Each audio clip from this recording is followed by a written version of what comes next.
जय श्री कृष्ण। ओम तत्सत। श्री गणेशाय नमः। श्रीमद्भागवत महापुराण तृतीय स्कंद अथ प्रश्नोत्तर अध्याय प्रथमोत्तर अध्याय उद्धव और विदुर जी की भेंट।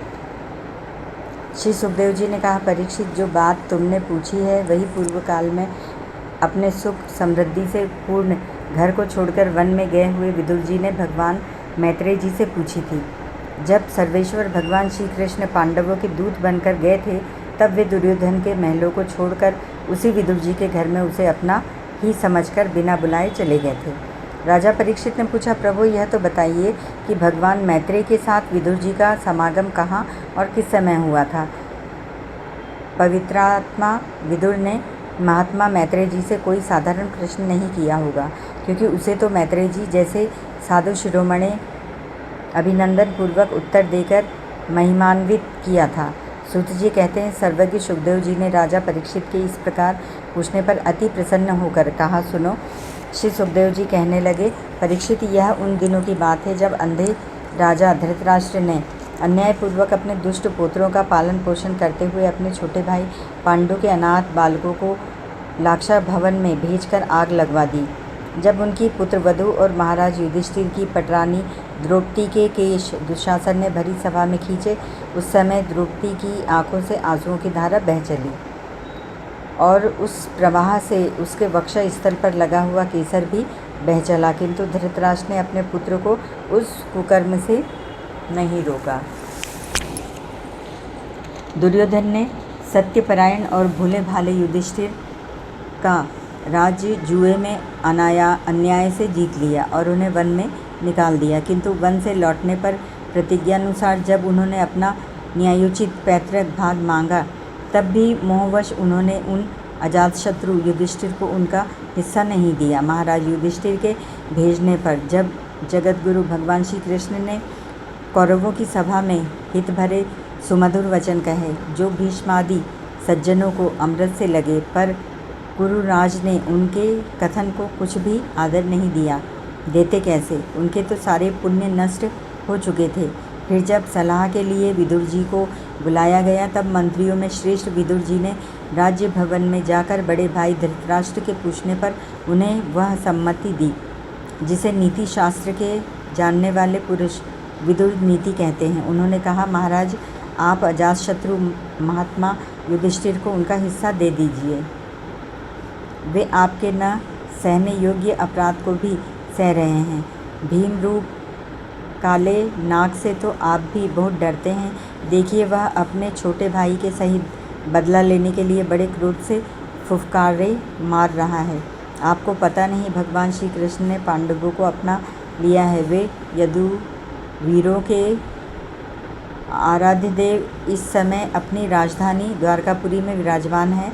उन्होंने पृथ्वी के सभी बड़े बड़े राजाओं को अपने अधीन कर लिया है तथा ब्राह्मण और देवता भी उन्हीं के पक्ष में हैं। जिसे आप पुत्र मानकर पाल रहे हैं तथा जिसकी हाँ में हाँ मिलाते जा रहे हैं, उस दुर्योधन के रूप में तो मूर्तिमान दोष ही आपके घर में घुसा बैठा है।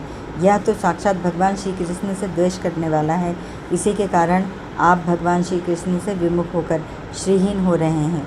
अतएव यदि आप अपने कुल की कुशल चाहते हैं तो इस दुष्ट को तुरंत ही त्याग दीजिए। विदुर जी का ऐसा सुंदर स्वभाव था कि साधुजन भी उसे प्राप्त करने की इच्छा करते थे, किंतु उनकी यह बात सुनते ही कर्ण, दुशासन और शकुनी के सहित दुर्योधन के होठ अत्यंत क्रोध से फड़कने लगे और उसने उनका तिरस्कार करते हुए कहा, अरे, इस कुटिल दासी पुत्र को यहाँ किसने बुलाया है?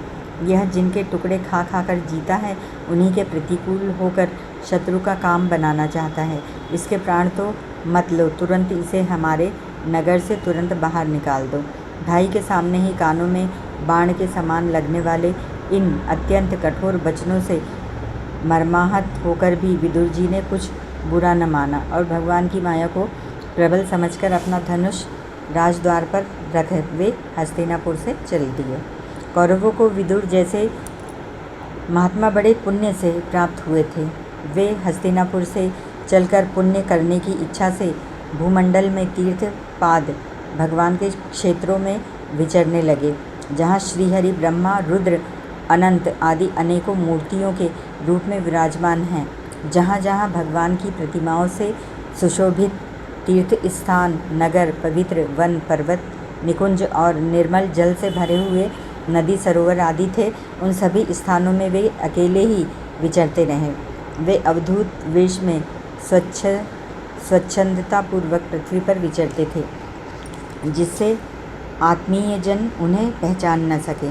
वे शरीर को सजाते न थे, पवित्र और साधारण भोजन करते, शुद्ध वृत्ति से जीवन निर्वाह करते, प्रत्येक तीर्थ में स्नान करते, जमीन पर सोते और भगवान को प्रसन्न करने वाले व्रतों का पालन करते रहते थे। इस प्रकार भारतवर्ष में ही विचरते विचरते जब तक वे प्रभास क्षेत्र में पहुँचे, तब तक भगवान श्री कृष्ण की सहायता से महाराज युधिष्ठिर पृथ्वी का एक छत्र अखंड राज्य करने लगे थे। वहाँ उन्होंने अपने कौरव बंधुओं के विनाश का समाचार सुना, जो आपस की कलह के कारण परस्पर लड़ भिड़कर उसी प्रकार नष्ट हो गए थे, जैसे अपनी ही रगड़ से उत्पन्न हुई आग से बांसों का सारा जंगल जलकर खाक हो जाता है। यह सुनकर वे शोक करते हुए चुपचाप सरस्वती के तट पर आए। वहाँ उन्होंने अत्रि, उष्णा, मनु, पृथु, अग्नि, असित, वायु, सुदास, गौ, गुह और श्राद्ध देवी के नामों से प्रसिद्ध 11 तीर्थों का सेवन किया। इनके सिवा पृथ्वी में ब्राह्मण और देवताओं के स्थापित किए हुए जो भगवान विष्णु के और भी अनेकों मंदिर थे, जिनके शिखरों पर भगवान के प्रधान आयुध चक्र के चिन्ह थे और जिनके दर्शन मात्र से श्री कृष्ण का स्मरण हो जाता था, उनका भी सेवन किया। वहाँ से चलकर वे धन धान्यपूर्ण सौराष्ट्र, सौवीर, मत्स्य और कुरुजांगल आदि देशों में होते हुए जब कुछ दिनों में यमुना तट पर पहुँचे, तब वहाँ उन्होंने परम भागवत उद्धव जी का दर्शन किया। वे भगवान श्री कृष्ण के प्रख्यात सेवक और अत्यंत शांत स्वभाव थे। वे पहले बृहस्पति जी के शिष्य रह चुके थे।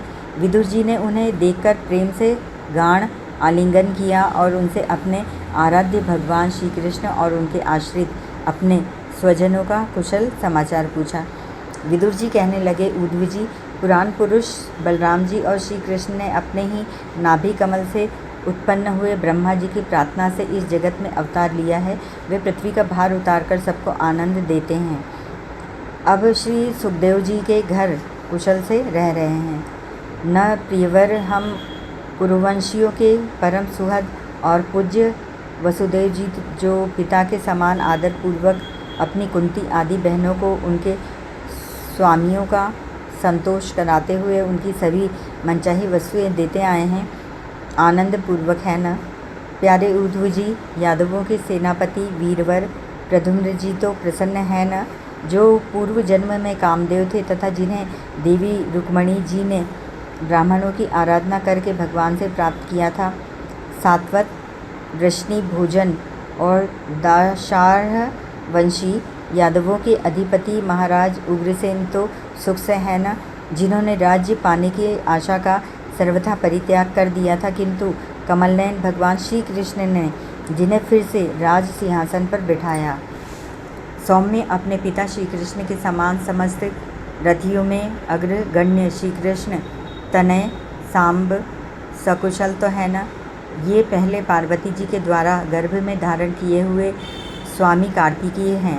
अनेकों व्रत करके जाम्बवती ने इन्हें जन्म दिया था, जिन्होंने अर्जुन से रहस्य युक्त धनुर्विद्या की शिक्षा पाई है।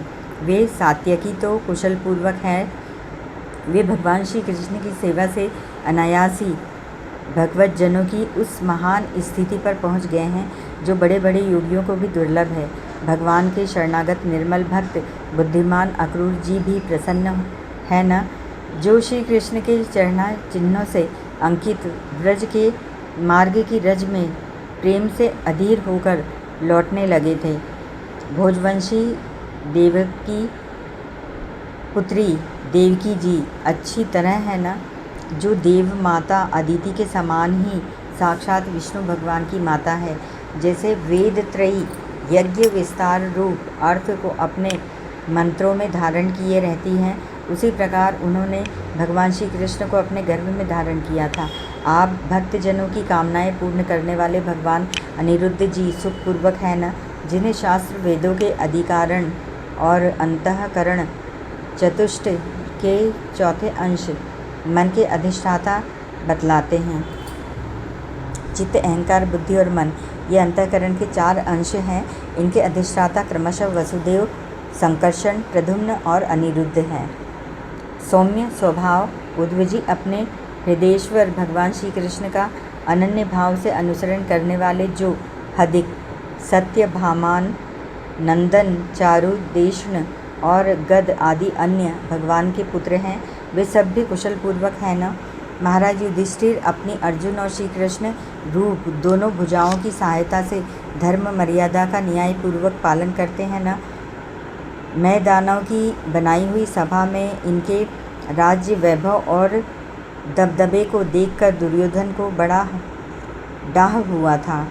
अपराधियों के प्रति अत्यंत असहिष्णु भीमसेन ने सर्प के समान दीर्घकालीन क्रोध को छोड़ दिया है। क्या जब वे गदा युद्ध में तरह तरह के पैतरे बदलते थे, तब उनके पैरों की धमक से धरती डोलने लगी थी। जिनके बाणों के जाल से छिपकर किरात वेशधारी अतएव किसी की पहचान में न आने वाले भगवान शंकर प्रसन्न हो गए थे, वे रथी और युद्धपतियों का सुयश बढ़ाने वाले गांडीवधारी अर्जुन तो प्रसन्न है न। अब तो उनके सभी शत्रु शांत हो चुके होंगे। पलक जिस प्रकार नेत्रों की रक्षा करते हैं, उसी प्रकार कुंती के पुत्र युधिष्ठिर आदि जिनकी सर्वदा संभाल रखते हैं, और कुंती ने ही जिनका लालन पालन किया है, वे माद्री के यमज पुत्र नकुल सहदेव कुशल से तो हैं। उन्होंने युद्ध में शत्रु से अपना राज्य उसी प्रकार छीन लिया जैसे 2 गरुड़ इंद्र के मुख से अमृत निकाल लाए। अहो बेचारी कुंती तो राजर्षि श्रेष्ठ पांडु के वियोग में मृतप्राय सी होकर भी इन बालकों के लिए ही प्राण धारण किए हुए है।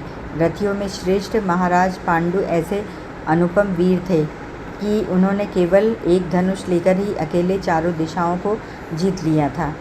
सौम्य स्वभाव उद्धव जी, मुझे तो अधः पतन की ओर जाने वाले उन धृतराष्ट्र के लिए बार बार शोक होता है, जिन्होंने पांडवों के रूप में अपने परलोकवासी भाई पांडु से ही द्रोह किया तथा अपने पुत्रों की हाँ में हाँ मिलाकर अपने हित चिंतक मुझको भी नगर से निकालवा दिया। किंतु भाई, मुझे इसका कुछ भी खेद अथवा आश्चर्य नहीं है। जगत विधाता भगवान श्री कृष्ण ही मनुष्यों की सी लीलाएं करके लोगों की मनोवृत्तियों को भ्रमित कर देते। मैं तो उन्हीं की कृपा से उनकी महिमा को देखता हुआ दूसरों की दृष्टि से दूर रहकर सानंद विचर रहा हूँ। यद्यपि कौरवों ने उनके बहुत से अपराध किए, फिर भी भगवान ने उनकी इसीलिए उपेक्षा कर दी थी कि वे उनके साथ उन दुष्ट राजाओं को भी मारकर अपने शरणागतों का दुख दूर करना चाहते थे, जो धन, विद्या और जाति के मद से अंधे होकर कुमार्गगामी हो रहे थे और बार बार अपनी सेनाओं से पृथ्वी को कपा रहे थे। उद्धव जी, भगवान श्री कृष्ण जन्म और कर्म से रहित हैं, फिर भी दुष्टों का नाश करने के लिए और लोगों को अपनी ओर आकर्षित करने के लिए उनके दिव्य जन्म कर्म हुआ करते हैं। नहीं तो भगवान की बात ही क्या, दूसरे लोग गुणों से पार हो गए हैं। उनमें भी ऐसा कौन है जो इस कर्माधीन देह के बंधन में पड़ना चाहेगा। अतः मित्र, जिन्होंने अजन्मा होकर भी अपनी शरण में आए हुए समस्त लोकपाल और आज्ञाकारी भक्तों का प्रिय करने के लिए यदुकुल में जन्म लिया है, उन पवित्र कीर्ति श्री हरि की बातें सुनाओ। हरि ओम तत्सत।